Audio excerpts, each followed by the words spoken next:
boa noite, tudo bom com vocês? Como é que vocês estão? Hoje eu vou falar de uma coisa super importante. Acho que eu vou virar educadora de criança, porque eu acho que essa questão, né, da importância, da consciência da gente cuidar, faz com que a gente tenha que, né, divulgar informações. Vou dar um exemplo para vocês, né? Minha filha, ela é pequititica e não alcançava para lavar a mão. E eu vi essa necessidade dela, então eu fui atender. E aí eu fui, peguei uma bandeira que tinha aqui, cortei. Eu não, né? O seu Severino cortou. Mas eu fui lá, né? Peguei os pregos, martelei, tudo bonitinho. E aí o que aconteceu? Eu cheguei pra ela e falei assim: ah, você quer pintar? Ela ficou tão feliz, gente. Ah, eu quero pintar. E ela pintou do jeito dela, né? Uma criança de 4 anos vai pintar do jeito dela. Tem crianças de 4 anos e tem crianças de 4 anos. Precisamos entender isso. E o que que acontece? Ela pintou, e eu tenho um lado muito perfeccionista, um lado bem exigente, né? E foi muito interessante que eu hoje não projeto isso muito na minha filha. Já projetei em alguns momentos, mas que realmente fazem com que a gente não entenda ou não tenha compaixão do processo do outro. O que aconteceu? Eu achei tão interessante que ela fica super feliz vendo o banquinho dela, né? Da forminha que ela pintou. E teve uma hora que eu cheguei e falei assim, ah, na hora que ela sair, eu vou lá e pinto, sabe? Na hora que ela tipo, for fazer alguma coisa fora, eu vou lá e pinto, porque tá tão feio. Foi a primeira, olha aí, a minha reação capricorniana. Foi a minha primeira reação. Depois eu cheguei e falei assim, cara, não posso fazer isso. Sabe por quê? Vou dar uma dica pra vocês. Se eu fizer isso e ela vai ver e ela vai voltar, meio que ela vai ficar assim, pô, minha mãe rejeitou o que eu tô fazendo. Eu posso às vezes rejeitar e posso travar, gente, a expressão dela. Então, o que acontece? Muitos pais fizeram isso com os filhos, né? Muitos pais. E hoje em dia essas crianças têm trava de se expressarem. E quando se expressam, às vezes, elas vão se expressar de uma maneira mais infantilizada porque se travou naquela etapa. Então, o que eu trago é assim, não desonra, porque assim, eu vejo que o abuso começa realmente, o abuso começa parental, gente, da gente não respeitar. Então, exemplo assim, a minha filha, tenho que doar várias roupas dela. E a minha filha tem lua em touro, ela é um pouco apegada, né? Ela tem um pouco de apego, ela tem Vênus em Escorpião, ela tem um pouquinho de apego, então eu já sei isso da psicologia interna dela. E eu podia simplesmente, eu falei assim, imagina, eu vou doar, para com isso. E foi muito interessante. Teve uma hora que eu cheguei e falei assim, mas filha, deixa a mamãe doar. Ela falou, mãe, não. Isso daqui é quando eu usava quando eu era bebê, mãe. Eu não quero doar. E eu acho que eu cheguei, se fosse a Marcela de tempos atrás, eu ia ser, eu ia ser muito imperador. Tipo, ia passar por cima. E hoje eu escuto, né, a demanda dela, então o que que eu fiz, né? Tudo uma questão de calibrar. Falei, ó, filha, só que essas roupinhas não estão te servindo mais e a gente precisa. É uma coisa que hoje, até me emociona falar sobre isso, eu faço muito ritual de passagem com ela. E, gente, isso é tão importante. Eu vou começar a falar sobre isso, a divulgar os rituais de passagem para a criança se sentir segura para as próximas etapas. Porque tudo é uma questão de crescimento, gente. Então, o que que eu fiz com ela? Eu falei, Sossô, minha filha se chama Sofia. Eu falei, Sossô, então vamos escolhe aqui uma blusinha que você representa quando você usava bastante, né? E aí, essa blusinha a gente guarda e as outras a gente doa, né? Então, ou seja, gente, é uma forma de calibrar as necessidades. Porque a vida é isso, a gente tem que desapegar para coisas novas virem. E, e foi muito interessante que a minha filha, até tempos atrás, ela ficava no sling, porque ela é pequenininha mesmo. E eu andava, gente, pra cima e pra baixo com essa menina. Tanto é que eu comecei a ter muitas dores nas costas mesmo, fazendo exercício, eu sabia que era porque eu tava fazendo um esforço que meu corpo físico não tava mais aguentando, né? E é isso que eu... Ai, gente, me emociona. Eu me emociono. Que é isso que a gente tem que fazer, né? Ao mesmo tempo eu preciso me respeitar, mas respeitar a necessidade da minha filha. A necessidade da minha filha é colo. E eu acho tão interessante porque as pessoas falam, ah, imagina colo, mas tem 4 anos, como precisa de colo ainda? E eu falo, mas tem 4 anos, precisa de colo, gente. É pequeno, é muito pequeno. E minha filha já passou por muitas, assim, minha filha já passou por muitos acontecimentos nesses 4 anos. E eu falo, não, eu tenho que dar colo. Colo é uma coisa tão importante para trazer segurança, base, firmeza. É a mãe que passa esses valores, né? Que é o feminino. E eu achei tão bonitinho. E eu cheguei para ela, falei, a gente vai precisar. Mamãe não vai. Eu fui falando com ela, eu fui fazendo um ritual de passagem. Então, ou seja, eu fico com o sling, mas daqui a pouco, daqui a um tempo, eu vou doar esse sling, né? Eu sou muito de doar, gente. É muito difícil vender as coisas. Porque eu usei tanto esse sling. Então, ou seja, esse sling, isso que a gente tem que entender. Esse sling tem muita história, né? Porque ela usa desde bebezinho esse sling. Tem muita história. Então, tem muita memória ali. E a gente precisa entender e compreender que as memórias fazem com que a gente fique preso. Infelizmente, fazem. A gente precisa se libertar das memórias. Mas, ao mesmo tempo, como é que a gente pode fazer esse processo e ser um processo mais suave? Será que tem alguma forma, Marcela, de fazer que esse processo seja mais suave? Tem, né? Da gente o quê? Ir trocando. Eu sempre gosto de falar assim, ó. Vamos imaginar.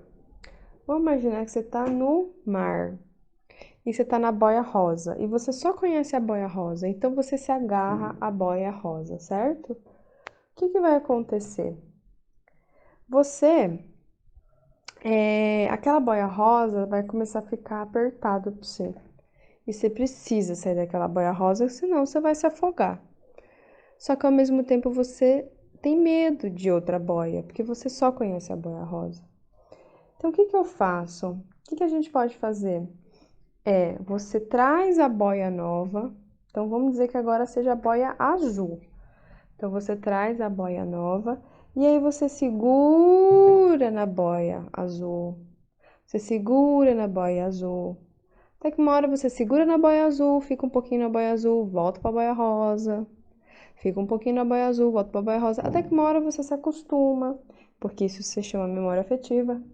Você se acostuma, você se enraiza e aí você fica o que? Na boia azul e aí você se despede da boia rosa. A vida podia, nossa, a vida podia ser assim, né? Ia ser muito mais fácil, né? Mas ela não acontece assim, né? Na grande parte não acontece assim. E o que acontece?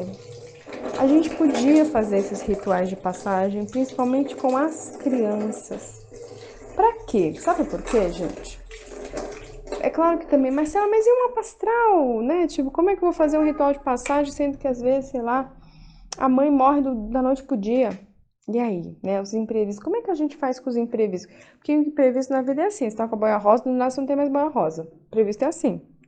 Imprevisto não tem essa coisa de você se adaptar a outro, não existe isso, né? Na vida o imprevisto ele é de maneira abrupta.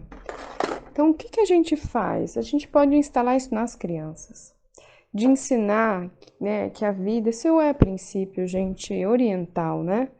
A gente ensinar que a vida é cíclica, que de tempos em tempos. Então eu ensino muito isso para minha filha como? Eu ensino ela quando a gente vai cuidar das plantas, né? E aí eu vou tirando as folhinhas que já não estão mais legais, e eu vou falando para ela, né? Vou trazendo todo esse ensinamento. E aí eu vou trazendo histórias para que a gente possa o que cada vez mais compreender.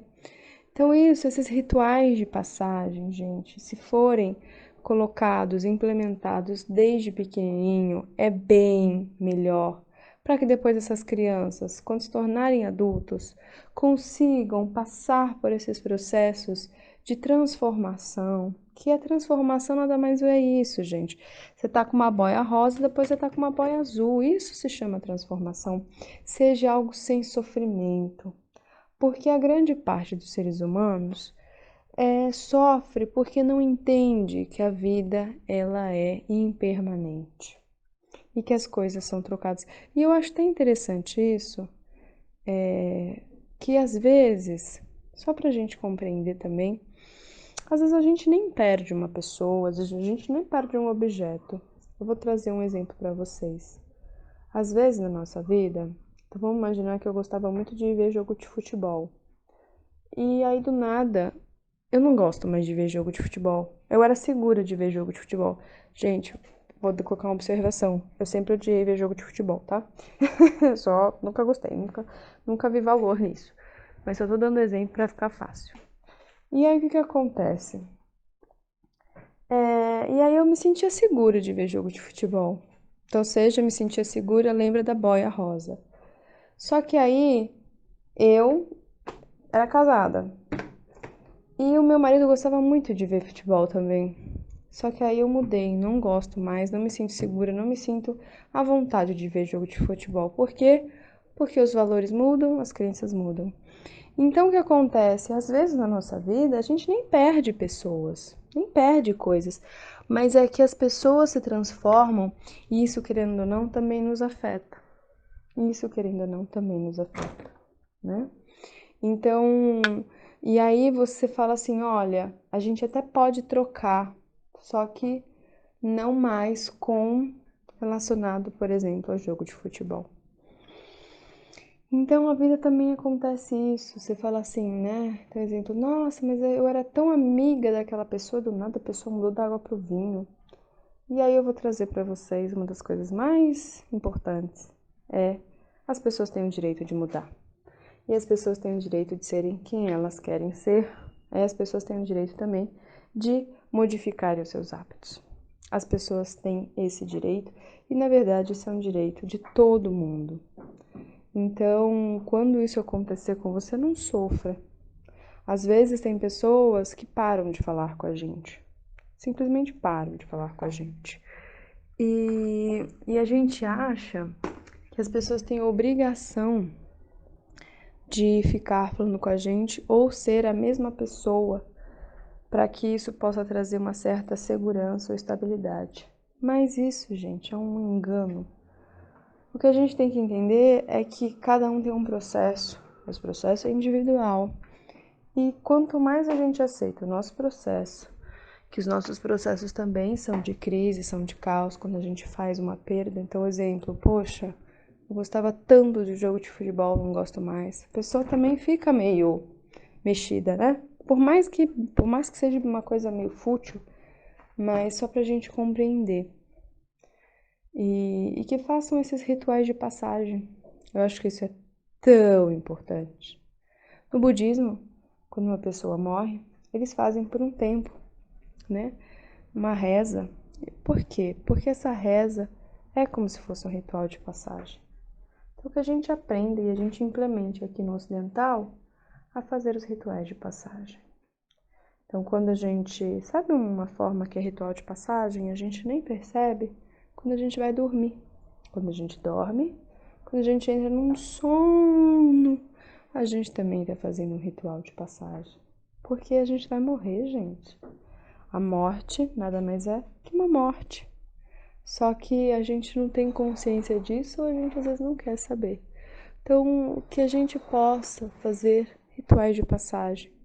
Ritual de passagem é quando existe o transbordo do dia para a noite. Não é tão bonito isso? É um ritual de passagem. Um ritual de passagem quando você às vezes deixa um local. É um ritual de passagem. Então que a gente faça esses rituais, né, de purificar, de limpar. Sabe para quê? Para que a gente não leve nenhum tipo de memória daquilo que já foi e que a gente consiga cada vez mais ir se limpando e limpando essas bagagens internas.